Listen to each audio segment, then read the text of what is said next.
The phone just kept buzzing. One call after another. Then the voicemails started piling up, each one more frantic than the last. Robert Caldwell, the CEO, the man who'd built Ridgeline Power Systems from the ground up over 40 years, was practically begging. "David, please. We're losing $150,000 a day. The board's talking about selling the company at a huge discount. Just tell me what it takes, any number, anything." I just let it ring. Let his voice echo through the empty airport lounge as I watched the night lights of Austin, Texas, shimmer below. This wasn't just about money anymore. This was about respect. This was about knowing your worth, even when everyone else tried to make you forget it. But to understand why the CEO of a multi-million-dollar company was practically groveling at my feet, you need to go back a few weeks. Back to a morning that started just like any other, except for the knot tightening in my gut. My alarm went off at 4 a.m., but I was already awake. Sleep felt like a luxury I couldn't afford. Too much riding on this contract renewal season, too many pieces on the board. The first thing I did, like always, was check on Ethan. 8 years old, sleeps like a rock, bless his heart. His backpack was already by the door, just like Sarah had laid it out. She handles mornings, keeps our world spinning, but I always make sure the important stuff's in place. I'm David. 49 years old. Senior Field Operations Director for Ridgeline Power Systems. We're a blue-collar outfit, the kind that keeps military installations humming.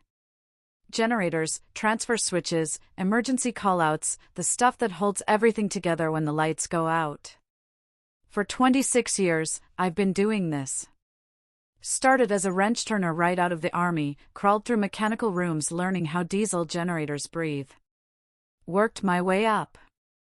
Now, my job is keeping us legal across 14 military installations in 4 states. You either know your business, or people start asking uncomfortable questions. The kitchen light was already on when I came downstairs. Sarah was at the table, her reading glasses perched on her nose, surrounded by paperwork. I recognized the blue folder immediately. Guardianship documents. Our court review was just 5 weeks away. Attorney's office called, she said without looking up, needs updated employment verification and insurance confirmation by the 18th. Bank statements, too, showing household stability. I nodded, pouring coffee into my thermos. I'll get Brenda in HR to send the employment letter tomorrow. Insurance cards are in the filing cabinet. Home evaluation is scheduled for the week after. The social worker wants to walk through the house, see Ethan's room, talk to us separately. We've been raising Ethan for 3.5 years now. Ever since my son, Jake, spiraled out of control. Painkillers after a warehouse accident, then prescriptions ran out. Lost his apartment. Lost his job. Lost custody of Ethan after his second arrest, the one where the police found him passed out in a parking lot, Ethan sitting in the back seat for 6 hours. The state gave us emergency custody first, then temporary guardianship when Jake skipped his treatment program. Now we were filing for permanent guardianship. Because it wasn't getting better. It was getting worse. We'll handle it, I told Sarah, more to convince myself than her. My phone buzzed on the counter. A text from Jake. First contact in 2 months. Need to talk about my son. Serious. Call me back. My son. Like he was claiming ownership of a car he'd left to rust in someone else's driveway. Nothing good ever came from Jake's 4 a.m. messages. Usually meant he was still up from the night before, scheming. Whatever angle he was working could wait. Not today. Not when I was walking into the most critical meeting of the fiscal year. I slid the phone into my pocket without responding. I got to the office by 6 a.m., set up in the main conference room. My binders were out, color-coded tabs. Red for urgent deadlines. Some people think physical documentation is prehistoric. Those people have never watched a contract worth 8 figures hang in the balance while someone frantically searches a digital filing system that 17 different employees have organized over the years. Mike showed up around 6:30, senior field tech, been with Ridgeline almost as long as I have. Built like a refrigerator with a beard. Mike could tell you the exact torque settings for every transfer switch we'd serviced in the last 15 years. More importantly, he had the same paranoia I did about documentation. We'd both learned the hard way that paperwork was the difference between survival and unemployment. Heard the new efficiency genius is presenting today, Mike said, dropping into the chair next to me. Word around the shop is he's got slides. Slides are never good. Slides with clip art. Brenda in purchasing saw them yesterday. Little cartoon scissors cutting dollar signs. That's really never good. The Austin trip was our annual Department of Defense Base Access credential renewal. It's in person. Originals on the table. No exceptions. No renewal means no base access. And if we can't get on base, we can't legally work on 14 installations. It's been that way since before I started. And every year, some genius asked if we could modernize the process. The answer was always the same. People filtered in around 8 o'clock. Department heads, supervisors, crew chiefs. Then Bryce Sterling walked in. Bryce doesn't walk. He glides. Got that business school energy you see in guys who've studied organizational psychology but never actually fixed anything with their hands. He's 34, wears slim-fit suits, carries a presentation clicker like it's a magic wand. New Director of Operational Excellence, hired 12 weeks ago to optimize our cost structure. The first thing Bryce did when he arrived was redesign the break room coffee station to be more ergonomically efficient. Second thing was commissioning a study on our paperclip usage. The man had priorities. I'd prepared a presentation for this meeting. Charts showing the renewal timeline, cost breakdown for the Austin trip, a risk matrix explaining exactly what happens if we miss the deadline. 26 years of institutional knowledge distilled into 45 minutes. I never got to open my binder. Bryce clicked his little wand and the projector hummed to life. Big letters splashed across the screen, strategic cost optimization. Clip art scissors, dollar signs getting trimmed. Under that, in aggressive red font, legacy travel and hospitality programs. I've been conducting a comprehensive analysis of our expenditure patterns, Bryce announced, strutting around the front of the room. The findings are frankly concerning. We have senior personnel treating compliance functions as personal travel opportunities. Multi-day excursions that cost more than the median monthly salary at this company. We're hemorrhaging resources on what amounts to government-subsidized tourism. The room went dead quiet. That heavy silence when everyone knows somebody's about to get publicly gutted. Mike shifted in his seat next to me. I could feel 15 sets of eyes carefully avoiding my direction. David, Bryce's voice shifted, sharp. The annual Austin renewal trip. It's being discontinued. We're consolidating to remote processes. If the Department of Defense wants our business, they can adapt to modern verification methods. I set my coffee down. Felt that familiar pressure behind my eyes that meant a migraine was coming. I kept my voice completely level. Bryce, base access renewals aren't video calls. The Department of Defense requires physical verification. In-person audit of maintenance documentation. Face-to-face credential certification. It's regulatory. No trip means no verification. No verification means no base access. No base access means 14 installations we can't legally service. He smiled. The kind of smile that says, I've already decided and this is just a performance. That's exactly the legacy thinking I'm here to modernize. I had Chloe research the requirements extensively. It's fundamentally paperwork. Complete the forms, submit electronically, receive confirmation. We don't need to hemorrhage $12,000 so you can spend a week playing bureaucrat in Austin. Chloe. Bryce's hire. 23 years old, hospitality management degree, joined 6 weeks ago as compliance coordinator despite zero compliance experience. Last Tuesday, she asked Leo what UPS stood for and seemed genuinely surprised it wasn't about package delivery. I looked at Bryce and understood exactly what was happening. He didn't care about regulations. Didn't care about risk assessment. Didn't care about the 400 people whose jobs depended on those base access credentials staying active. He wanted a win. A bullet point for his quarterly review.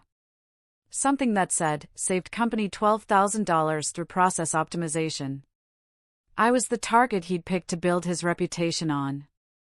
Okay, I said quietly. I'm sorry. I said okay. I closed my binder. If that's your decision, Bryce, I'll comply. Mike looked at me without saying anything. Smart man. Walking back to my desk felt like a walk of shame.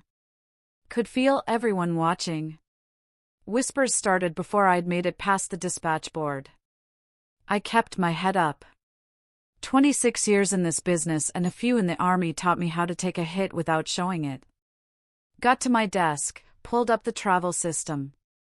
Cancelled trip, Austin, Texas, June 12 to 18th, reason, administrative directive. The system flagged the non-refundable deposit. $740. Gone. My phone buzzed. Jake again. Don't ignore me, Dad. I know my rights. My lawyer says I have standing to petition for custody review. Call me. His lawyer. He didn't have a lawyer. Jake had whatever free legal advice he could squeeze out of public defenders and internet forums. What Jake had was an angle. The man could find leverage in an empty room. I typed back, Ethan has school. Weekend works better. Let me know a specific time. Then I put the phone face down on my desk. Needed to focus. I sent Chloe a complete handover email and CC'd Bryce. Every packet, every contact, every requirement with the deadline in bold, June 17th, 5 p.m. Eastern. No extensions. Then I forwarded it to my personal email. If they wanted to play games, I wanted receipts. Mike appeared at my desk 20 minutes later. Looked around to make sure nobody was listening. You're really just gonna let this happen? Not my call anymore, Mike. Bryce wants to modernize. Who am I to stand in the way of progress? Progress? He almost spit the word. That kid couldn't modernize a toaster. You know what happens if we lose base access? I know exactly what happens. Then why aren't you fighting this? I turned to face him directly, lowered my voice. Because fighting means I'm the problem. Fighting gives Bryce exactly what he needs to push me out entirely and blame me when everything collapses. This way, he owns it. Every decision, every consequence, every dollar we lose when his digital-first compliance model runs head-first into Department of Defense regulations that haven't changed since Reagan. Mike stared at me for a long moment, then nodded. You're documenting everything. Yes. What can I do? Keep your eyes open. Let me know what you see in the field. And Mike, make sure your own paperwork is spotless. When this goes sideways, they're going to look for people to blame. He walked away without another word. I opened a new spreadsheet and started building my insurance file. Bryce appeared at my desk that afternoon, still riding high from his conference room victory. Brenda from IT was trailing behind him, tablet in hand, looking uncomfortable. David, glad I caught you. We're implementing some security updates to our system architecture. Brenda's going to need to adjust your portal access credentials. Brenda wouldn't meet my eyes. It's, a standard optimization.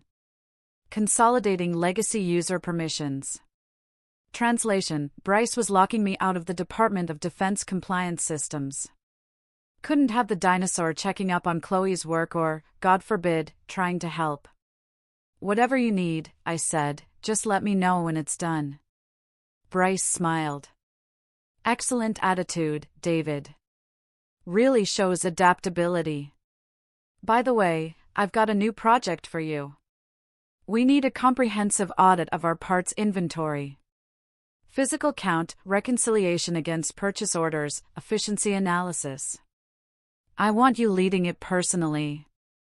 26 years of institutional knowledge, now counting boxes in a warehouse. Happy to contribute wherever I'm needed. That's the spirit. Brenda, make sure his system transition is completed by end of business today. They walked away. Brenda glanced back at me once, apologetic. She knew what was happening. Everyone knew. Nobody was going to say anything. I pulled out my personal phone and texted Mike. They're cutting my portal access today. Going to need your help documenting things from the field side. A response came 30 seconds later, already on it. Got screenshots of the system status from this morning. Something weird is happening with Chloe's submissions. I smiled for the first time all day. Wasn't alone in this. The next 3 weeks felt like watching a house fire from across the street while the people in charge argued about where to park the trucks. Bryce reassigned me to the warehouse for a full inventory audit. Barcode scans, purchase orders, counting parts like that was the best use of 26 years of Department of Defense compliance experience. Chloe ran meetings about streamlined compliance pathways off bullet points she didn't understand. And nobody stopped her because Bryce was mistaking confidence for competence. I sent daily reports to Bryce's inbox. Never got a response. But while I was playing inventory manager, I was building something else entirely. Mike kept me updated from the field. Screenshots, timestamps, documentation of every red flag he could capture. 2 weeks before the deadline, he forwarded me something that made my stomach drop. An internal message from Chloe to the Department of Defense. Verification portal, *, I don't understand what a base access credential verification matrix is. Can we substitute our standard company employee ID system, * using standard employee credentials for Department of Defense base access verification would flag the entire submission as non-compliant. Automatic rejection. Investigation trigger. Basically like showing up to a security checkpoint with a library card and expecting them to let you into the Pentagon. Every instinct screamed at me to intervene. Fix it. Walk Chloe through the process step by step like I'd done for dozens of employees over the years. Then I remembered Bryce's smug face in that conference room. The way everyone had looked away while I got publicly gutted. Let it burn. My phone rang that evening. Unknown number. I answered. David. Jake's voice, using someone else's phone again. You're dodging me. I'm at work, Jake. It's not a good time. It's never a good time with you. That's the problem. You think you can just take my son and pretend I don't exist? I didn't take anyone. The state placed Ethan with us because you couldn't show up to your own custody hearings. Because you failed 4 consecutive drug tests. Because you left an 8-year-old sitting in a parking lot for 6 hours while you were passed out in the front seat. That was one time. Look, I'm clean now. Been clean for 3 months. 3 months doesn't erase 3 years, Jake. You don't get to decide that. Courts decide that. And my lawyer says you don't have a lawyer. Ethan is happy. He's safe. He's doing well in school. If you want to be part of his life, show up consistently. Pass your tests. Get stable. Until then, we're done talking about this. This isn't over, David. When you're unemployed and I'm the one with stability, we'll see what the court thinks about who should have custody. The line went dead. I sat there in the warehouse surrounded by boxes of parts, phone still pressed to my ear. When you're unemployed, how did he know things were shaky at work? Who had he been talking to? Didn't matter. Had bigger fires to deal with. Back at my desk the next morning, Brenda from HR caught me in the hallway. Looked around nervously before speaking. David, I shouldn't be telling you this, but I still have admin access to the compliance portal logs. Chloe's been submitting incomplete forms for 2 weeks. The system keeps rejecting them. She doesn't seem to understand why. She's probably filing them in her figure out later folder. Actually, yes. How did you know? 26 years, Brenda. You learn to see certain patterns coming. The deadline is in 4 days. Nothing's been properly submitted. The Department of Defense warning system has sent 3 automated alerts. Chloe opened them all and she forwarded them to Bryce with a note that said, FYI, routine system notifications. No action needed. I closed my eyes. Let that sink in. Routine system notifications. Basically like the fire alarm going off and someone calling it a routine audio test. Brenda, I need you to do something for me. Screenshot everything. Store it somewhere Bryce can't access. I could lose my job. You might lose your job anyway when this company goes under. At least this way you'll have documentation proving you tried to help. She hesitated, then nodded. I'll have everything to you by end of day. June 17th arrived like watching a car wreck in slow motion. Got to the warehouse by 6:30 a.m. Made my coffee and watched the clock. At 2 p.m. Pacific, 5 p.m. Eastern, the deadline passed. Our base access credentials expired across 14 military installations. Every technician badge tied to Ridgeline Power Systems was now invalid. Every generator we maintained on federal property was now serviced by an unauthorized contractor. Every active dispatch ticket was frozen pending credential restoration. No alarms, no flashing lights. Bureaucracy doesn't blow up dramatically. It's quiet. You don't realize you're dying until you can't stand up anymore. But the penalties started adding up the moment that clock hit 0. Wednesday passed quiet. Thursday, too. Bryce was planning some kind of team wellness initiative, talking about mindfulness workshops and gratitude journals. Posted a Slack message about celebrating our progress toward operational excellence. The man was rearranging deck chairs while the ship sank. Friday morning, things fell apart. Leo from dispatch called me around 9:15. Voice strained. David, something's wrong. I can't schedule the Fort Liberty call-out. The system keeps rejecting the work order. Says our authorization credentials are invalid. Call IT. They say it's not on their end. Something about external verification. I knew exactly what it was, but I wasn't going to be the one to explain it. Maybe bring it to Bryce. He's the efficiency expert. 45 minutes later, everything accelerated. Mike called from the field.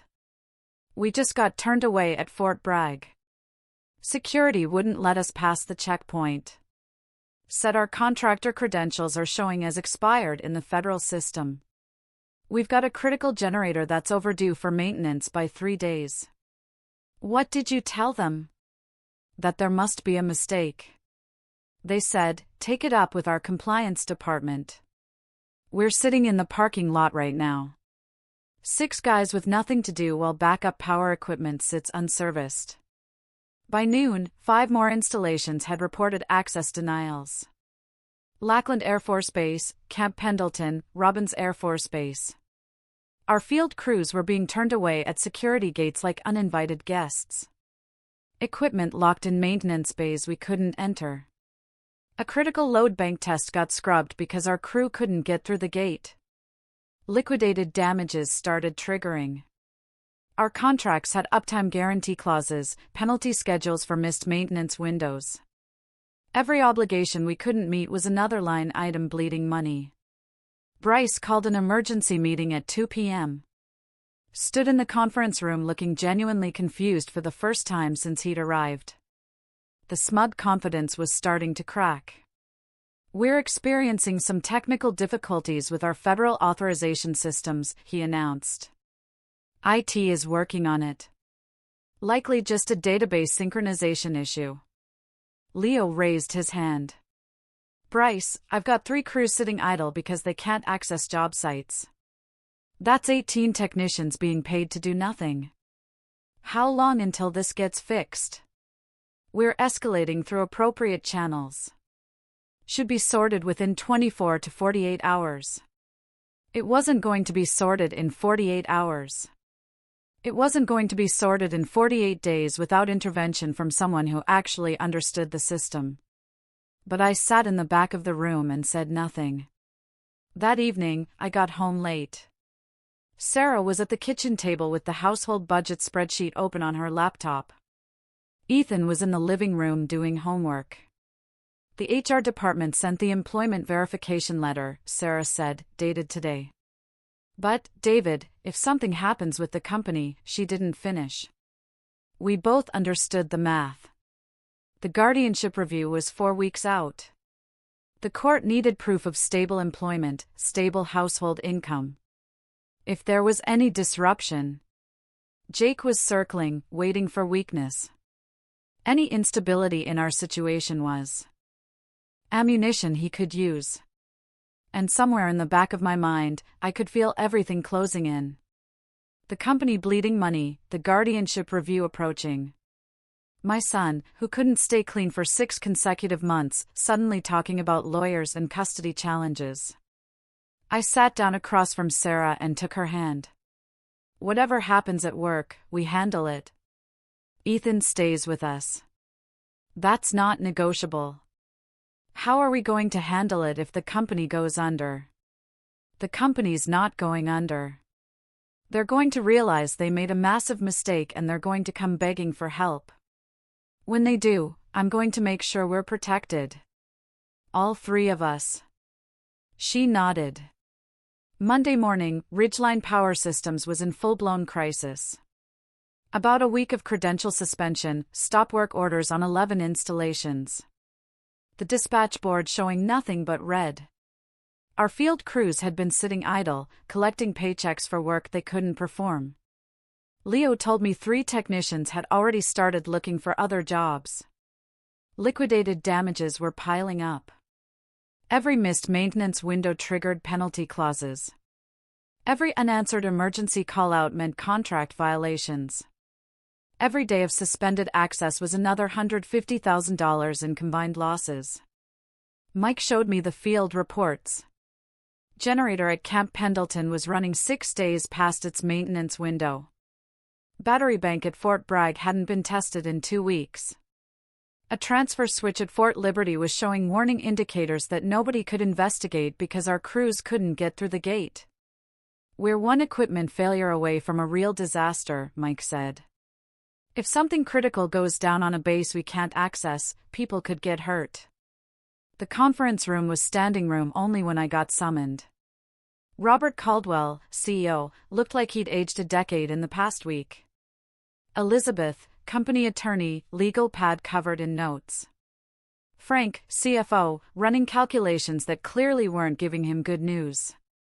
And Bryce, looking like a man who'd finally realized he was drowning. "Sit down, David," Robert said, voice rough. I sat, folded my hands on the table. "We have a situation," Robert began. "Our base access credentials expired 8 days ago.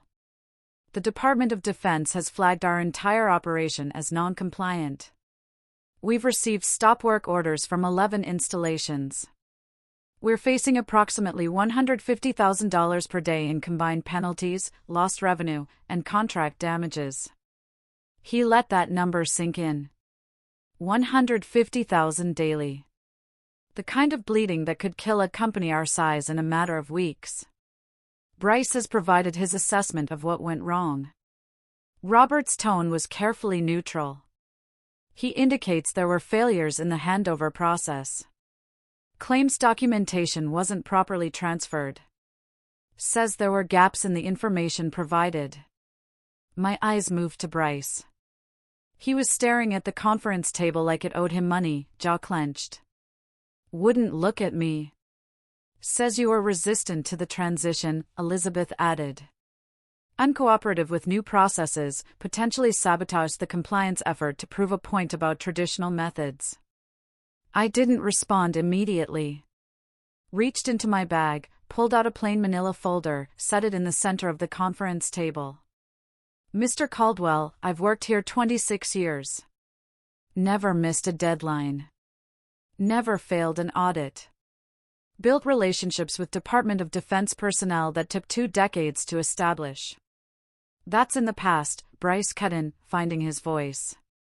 We're talking about what happened now. You deliberately set Chloe up to fail because you couldn't accept that your methods were being replaced. I knew she would fail, I said, voice flat. That's why I sent her this. I opened the folder, pulled out the first document. Email from me to Chloe Vance. CC'd to Bryce Sterling. May 21st, complete handover package. Deadline explicitly stated. June 17th. The Department of Defense does not grant extensions. Bryce shifted in his chair. Sending an email doesn't prove you actually helped when she needed it. Document 2. I laid the Slack conversation printout on the table. Chloe, having trouble with the base access renewal forms. Deadline coming up. Can I schedule time with David to go over the procedures? Bryce, don't distract David with old processes. We're handling this with fresh methodology. Me, Bryce, happy to walk through the procedures if it helps. Bryce, David, your assignment is inventory analysis. Leave compliance strategy to the optimization team. The room got real quiet. You blocked her from talking to the one person who could help her, I said. When she tried to reach out, you shut it down. Told her fresh methodology would fix problems that have existed since before either of you were born. Robert leaned forward. You prevented our compliance coordinator from consulting our compliance director? I was trying to prevent micromanagement, Bryce said, voice cracking. Build independent problem-solving skills. Document 3. I produced the IT service ticket. Remove David Holt from Department of Defense Credential Management Systems. Requested by Bryce Sterling.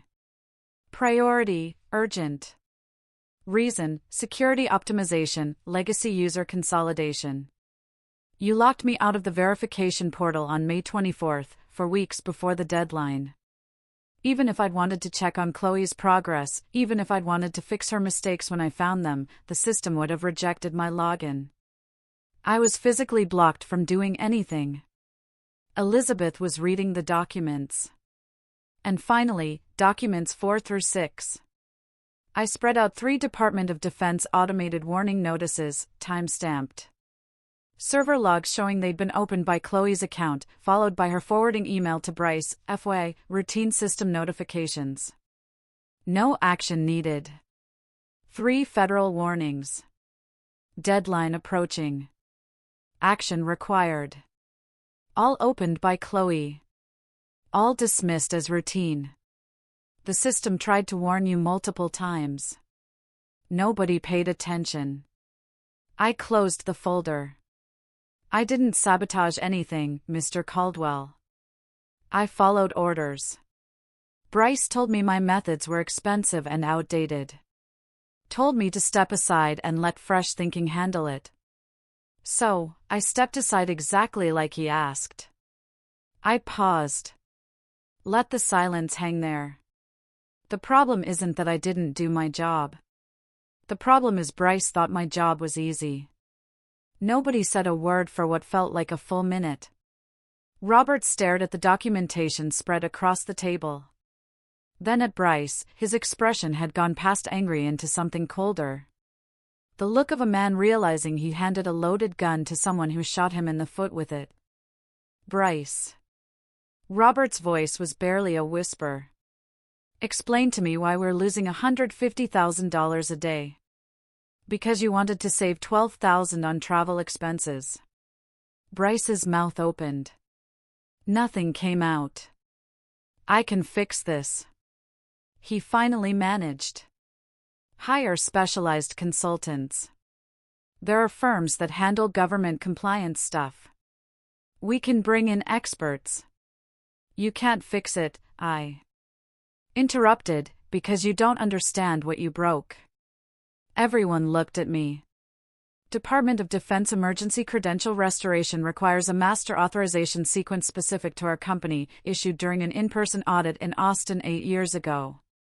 Physical documentation, verification codes, contact protocols for specific officials who can expedite the restoration process. Information that's too sensitive to store on company servers. Because as we're currently seeing, company servers can be accessed by people who don't know what they're looking at. Where is it? Robert asked. Some of it's memorized. Some of it's in a secure location I set up that requires my fingerprint to access. I created backup systems for exactly this kind of emergency. Bryce slumped in his chair like someone had pulled the plug on him. It finally clicked. He hadn't just missed a deadline. He'd locked out the only person who could fix the problem, then watched everything burn while he planned mindfulness workshops. You removed our senior operations director from the compliance system, Robert said, voice dangerous. Cancelled the trip that would have prevented this, then told me everything was under control. I didn't know about the secure location stuff, Bryce said. It was documented in the emergency procedures manual, I said. The red binder. You had Chloe scan and shred it 6 weeks ago because, how did you put it? Physical documentation is dead weight in a digital-first environment. Robert closed his eyes, took a deep breath. Get out. Security will walk you to your desk to collect your things. You're terminated immediately. Legal will be in touch about potential liability. Bryce stood up. Knocked his chair backward. Left without another word. Through the glass walls, I watched 2 security officers intercept him before he reached his office. Watched them hand him a cardboard box. Watched him load his minimalist desk stuff while everyone in the building pretended not to stare. 12 weeks of strategic optimization gone in 12 minutes. Robert turned to me. Complete change. David, I apologize. Sincerely, we made a terrible mistake. I made a terrible mistake. I need you on a flight to Austin tonight. Whatever it takes. Business class. 50% salary increase effective immediately. Bonus structure. Car allowance. Additional PTO. Name your terms. 6 months ago, this would have been everything I'd wanted. But 6 months ago, I hadn't spent weeks counting inventory while my professional reputation got torn apart. Hadn't been called a dinosaur in front of colleagues I'd worked with for decades. Hadn't watched everyone in that conference room stare at their phones while I got publicly destroyed. And there was Ethan, the guardianship review, Jake, circling like a vulture, waiting for any sign of weakness. For weeks until the court evaluation, and my son was already making noise about lawyers and custody challenges. I reached into my bag, pulled out a sealed envelope. Had it ready for 2 weeks, waiting for exactly this moment. I slid it across the table. What is this? Robert asked. My resignation. Effective immediately. David, no, we can't lose you. Not now. Should have thought about that before you let a guy with a business degree and a clip art presentation convince you I was the problem. Think about your coworkers, Elizabeth said. 400 people depend on this company staying afloat. Then maybe Chloe can YouTube tutorials on federal contractor credential restoration. Heard she's great at digital solutions. I stood up, straightened my jacket. My price was respect, Mr. Caldwell. That's not something you can buy back once you've thrown it away. I walked out without looking back. Robert followed me to my desk. Kept talking the entire way. Doubled the salary offer. Tripled it. Company vehicle, corner office, equity stake, a seat on the advisory board. I packed my stuff while he negotiated with himself. David, please.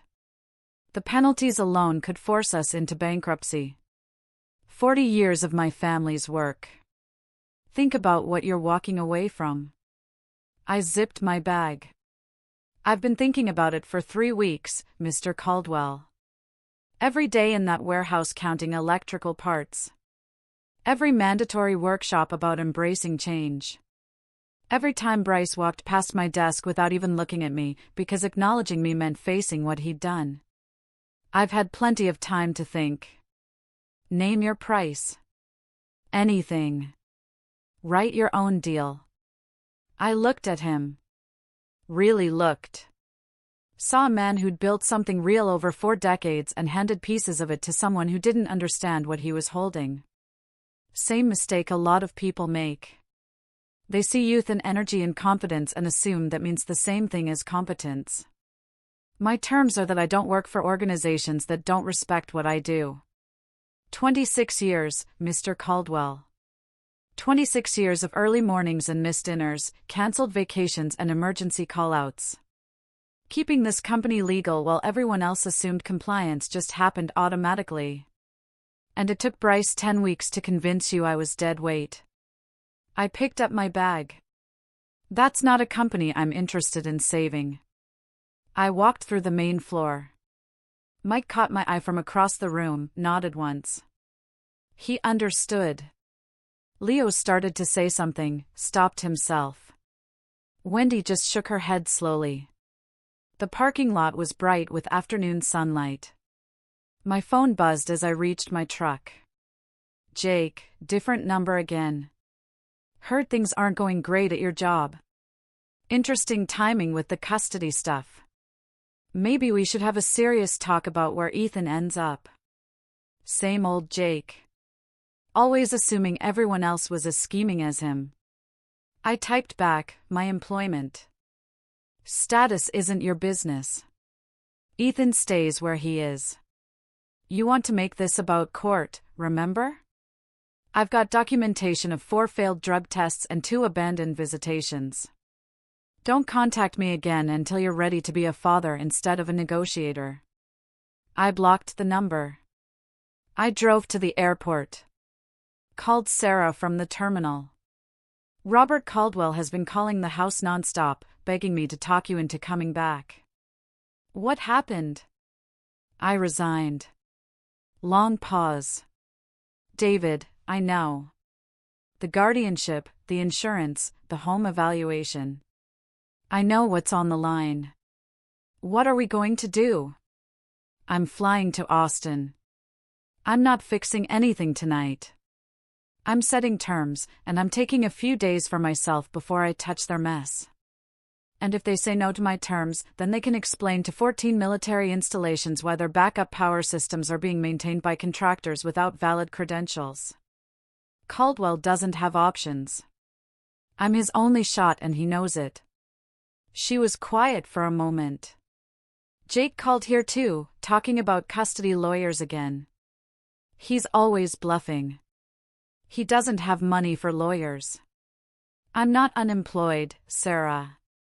I'm self-employed, with one extremely motivated client who's about to pay whatever I ask. I love you, David. Love you, too. Tell Ethan Grandpa's on a business trip. I'll bring him something from the Air and Space Museum. I hung up. Bought my ticket. One way to Austin.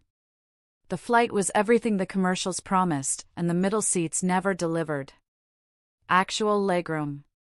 Real food. Window seat. My phone filled with messages from Robert. Each one more desperate than the last. David, board is meeting tomorrow. Emergency session. Talking about selling the company at a huge discount. David, please. 1.5 million for 30 days of consulting. Just need the restoration protocols. David, I'm begging you. Name any number. Whatever it takes. I read them all. Let them sit. Ordered coffee from the flight attendant. Somewhere below, 14 military bases had backup systems overdue for maintenance, and nobody on our team was authorized to touch them. Somewhere Bryce Sterling was explaining to his wife why he got fired after 12 weeks. Somewhere Chloe Vance was updating her resume, hoping this mess wouldn't follow her around. Somewhere Robert Caldwell was learning the most expensive lesson of his 40-year career, that institutional knowledge isn't dead weight, it's the foundation. I pulled up my phone one last time, typed a new message to Robert Caldwell. Consultation rate, $2,000 per hour, 100-hour minimum, paid in full before any work begins. Travel and expenses billed separately at cost. Availability begins 1 week from today. These terms are non-negotiable. If that doesn't work for you, I'd suggest contacting other Department of Defense compliance specialists. The 3 firms I know of that handle emergency credential restoration are booked through October. You don't have alternatives. Your call. Hit send. Turned off the phone. Leaned back in my seat. Thought about Ethan at his baseball game last weekend. Kid hit a double. Ran the bases with pure joy on his face. Looked for me in the stands the second he touched second base. That moment was worth more than every hour I'd spent in Department of Defense conference rooms. Jake wanted to use job instability as leverage. Circle back and claim a son he'd abandoned.